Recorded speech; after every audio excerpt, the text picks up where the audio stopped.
We're still talking about the Korg DW-8000, and we've talked a lot about how to change the sounds inside the synthesizer. I want to talk for just a bit about how to save and manage your patches on the synthesizer. As I mentioned before, there's 64 locations on the Korg DW-8000 to store your presets.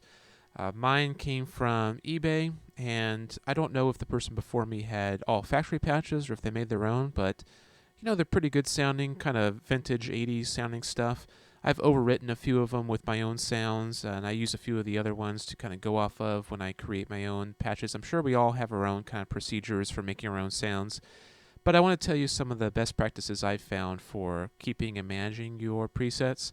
Now, you'll see in the manual here when it starts talking about writing programs to memory, if you're working off of a patch and you decide that you want to use it, you want to save it, all you have to do is press Write, and you have to select a patch number, and that saves the patch to that patch number.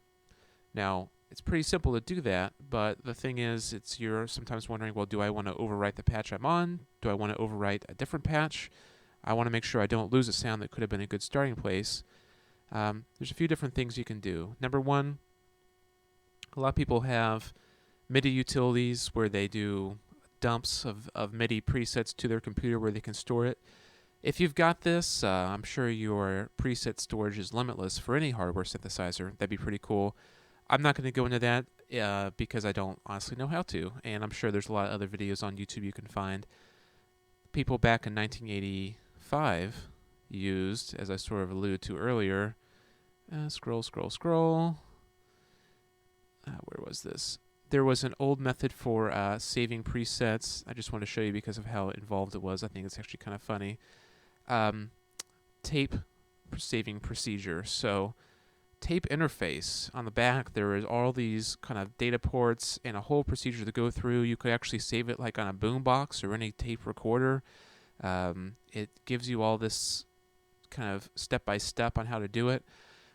If you want to go down that route, I'm sure if you find a tape recorder that still works and you want to get all the cables to hook it up and you want to follow this step-by-step procedure and verify your patches and store the tapes in a cool, dry place to make sure they don't rot and all that good stuff, I'm sure it still works.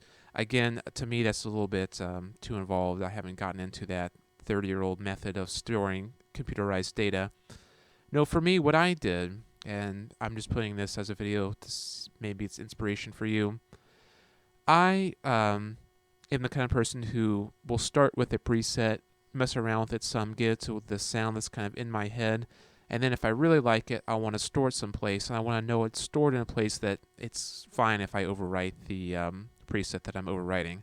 So what I did is I just made a Google document that's basically an Excel spreadsheet, and I went through every preset, and I just played a few notes from each preset, and I made some notes as to what it sounded like. It's green for a good sound that I definitely want to keep. It's red for a sound that I don't really want or need and I could easily overwrite. And I also left myself space for other comments like maybe it'd be good for a lead, maybe good for a bass sound. That way, whenever I'm going through and editing my Korg DW-8000, if I find a sound that if let's say, for example, I'm looking for a particular sound I want, I can find the comments, oh, maybe this would be a good lead sound to start from. Once I'm editing it and I've worked it to a lead sound I want to save, I can think, well, okay, what number do I want to save it under? 51, 52, those are both red, and I can save it under either of those. And as I go through and sort of change these parameters, I go and update my spreadsheet. It took about, 40 minutes or something like that one Sunday afternoon to go through here and make notes over each of the 64 possible presets. One possible solution. Make it your own. Do whatever you think is best. But for me, this is what's worked the best in terms of keeping these presets straight. Again, I don't think 64 is too small of a preset number. I've not really had any problems with that.